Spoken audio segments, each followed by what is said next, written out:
Alright guys, so once you've had a look at all of the individual financials of these companies, what I want you to do is to arrange the information of each of these companies in this format right here. So what we have here is the names of all the key competitors of Apple in different columns. And then we've got the different categories which we will be comparing across the different rows.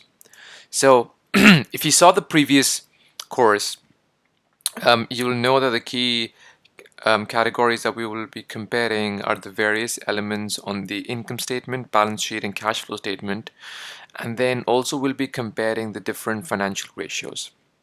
So the way this spreadsheet is set up, and the way I want you to set it up, is by having the company names on the different columns and then the different categories in the rows.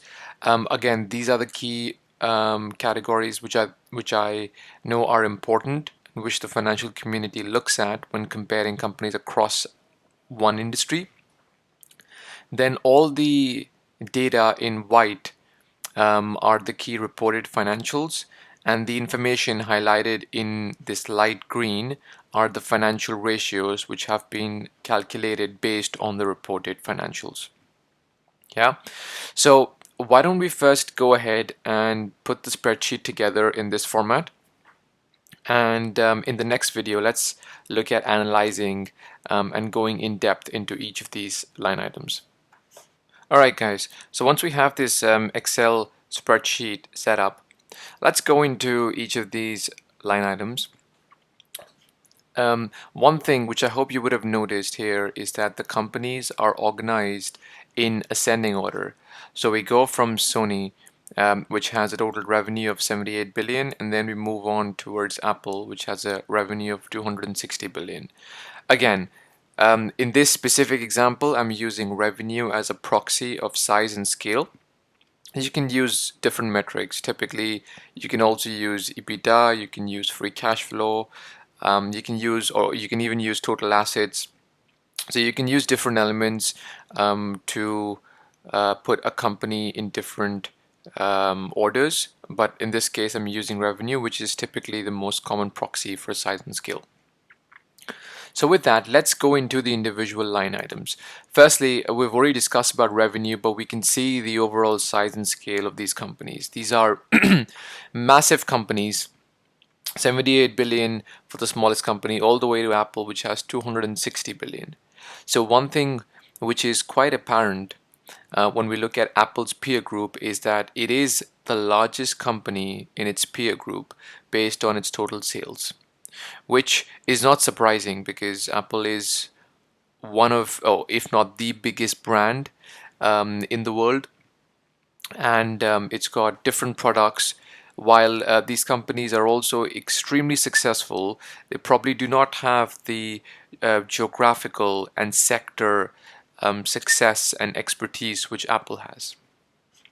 Next, if we talk about gross profit, which is your profit after you take into account the cost of the goods that you've sold, you see that again the story is slightly more nuanced because Apple still has the largest gross profit, but it comes extremely close to Microsoft, which, even though is a significantly smaller company based on revenue, has a pretty sizable gross profit, which flows neatly into this ratio category.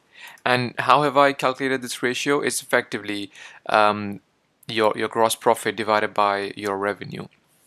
All the key formulas and the key data points on the spreadsheet are mentioned here, so you can always refer back to this column for the different formulas. But one thing that is clear here is that Microsoft is the sector leader when it comes to gross profit margin.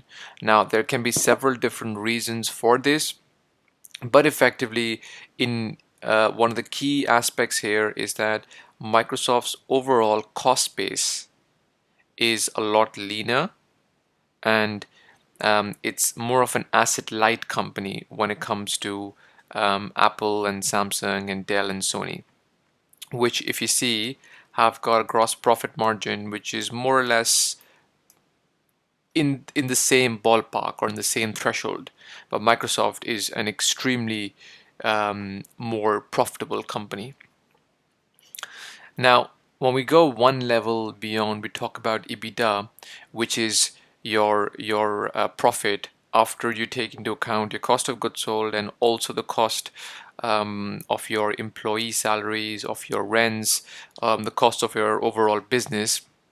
We see here that again, Apple is the most profitable company on the basis of EBITDA, but Microsoft comes pretty close.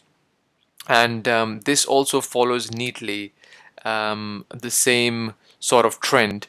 So with that, let's spend a little bit of time on the EBITDA margin, which is one of the most important financial ratios which the financial community is focused on, because this is the key ratio which you look at if you want to assess how profitable a company is, right? Revenue and gross profit and even EBITDA do not matter much unless you look at them as a ratio of your revenue, because your EBITDA margin is descriptive of how profitable the company is. So when we talk about Apple's peer group, we'll still see that all the companies have a healthy EBITDA margin with the exception of Dell. But Apple has a pretty strong EBITDA margin of roughly 30%, but Microsoft is the sector leader in this industry with a 45% EBITDA margin, which is very interesting, and it follows the same trend which we discussed on the gross profit margin, that effectively, because it is an asset-light company, it has a leaner platform, it really allows Microsoft to be a more profitable company. This is a little bit of a more nuanced argument because Microsoft is also active in some other business lines like cloud services, which the other guys are not, which is a high margin business and is not a very costly business in terms of running the operation. The next line item that we'll talk about is interest expense, which basically tells you the amount of interest which the company is paying on its borrowings. So in order to finance a company's operations, a company can either borrow debt or it can raise equity. Now, all of these companies have a combination of debt and equity in their capital structure. So the interest expense is descriptive of or is calculated based on the amount of debt that you have on the balance sheet and then you multiply that by the interest rate on that debt. So effectively we see here that in terms of interest expense, Apple looks to be the company that is paying the highest amount of cash in interest, followed by Dell and Microsoft, which effectively means that Apple has the most amount of total debt on its balance sheet, or the cost of its debt is the highest. But knowing that Apple is the sector leader, we can safely assume that the key reason why the interest expense will be higher is because it has a more amount of debt on its balance sheet. And we can sort of check this by looking at this line item here, which talks about total debt. And we can see that Apple has by far the largest amount of debt on its balance sheet. It has 108 billion worth of debt, while the other guys have the next highest are Microsoft and Dell, which have 82 and 53 billion worth of debt. Now, one very interesting thing, which I hope you would have picked up on, is even though Dell has almost 30 billion less of debt on its balance sheet, its interest expense when compared to Microsoft is higher. Now, why would this be? The key reason for this is that the cost of borrowing of Dell is a lot higher than Microsoft. Without going into too much detail into this aspect, effectively your interest expense or your cost of funding is determined by your credit strength or your credit quality. Dell is a weaker credit or is a weaker corporate when it comes to the fundamental analysis of the company versus Microsoft and Apple and even Samsung and Sony. Um, in a future video, I'm going to talk about credit strengths and weaknesses of each of these companies and how the cost of funding is determined. But for the time being, it's important to know that the total amount of interest expense is a factor of the total debt that you have on your balance sheet and the cost of that debt. The next two line items are net income and net income margin, and these pretty much follow a similar trend. Apple is second, and Microsoft is again the sector leader on the basis of net income margin. So with that, we've covered the key income statement items and we've had a brief discussion around the total debt. In the next video, let's talk about the key balance sheet metrics.